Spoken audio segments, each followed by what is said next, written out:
Step number one. Clean your shit, you fucking slob. So, but you don't have to do it like super good, just good enough to where the way that I clean my shit looks fucking perfect. But it's not. I'm sorry, I'm obsessing. I clean the floor. You definitely want to get all the debris out of your work area. And this was my engine building area, but you know, there's some really shitty lighting, and I feel like cussing a lot right now. So there's a decent light right there, and so I moved my engine there, and I kind of cleaned up this area a little bit. So the first steppage is to put the piston on the rod, and then I will put the rod, and by the way, all these pistons are said by the manufacturer to weigh the same, 289 grams, so I just am gonna put them wherever, because also my piston wall, I'm trusting the person who bored my cylinders and the manufacturer of the pistons that they did a great job. It's a lot of trust. I tried to started to measure it, then I got frustrated because it's so difficult to measure down to 10 thousandths of an inch, whatever. I don't know. And also these have this film on it, which, you know, changes things. It's like a break-in film. I don't know. But anyways, I'm trusting. I'm being a bad person. I have the tools to measure, to find the piston wall clearance. But I'm just going with it. You know, when you bring your shit to a machine shop, you're like, here, do these things. And you trust them to do these things. And hopefully they did those things. Well, yeah.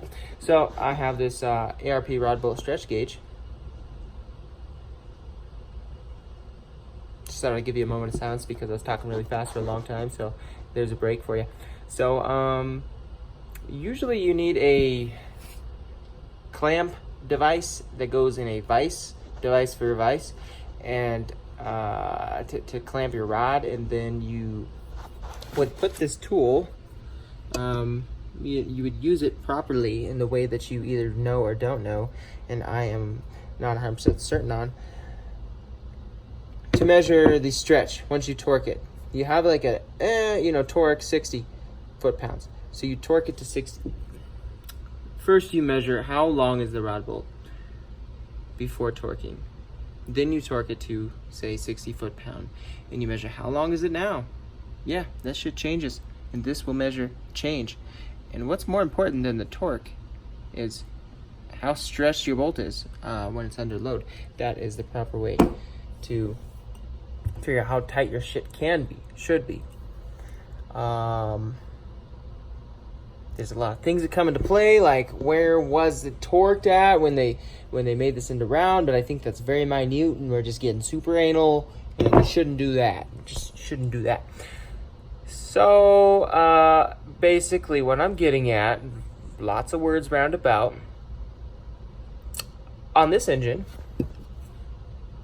I think I can install my piston and rod, leave these bolts loose, of course, and use this tool when it's in the engine, which is nice because look, I'm in a home garage and I don't have a vise, and I don't have that not fuck your rods up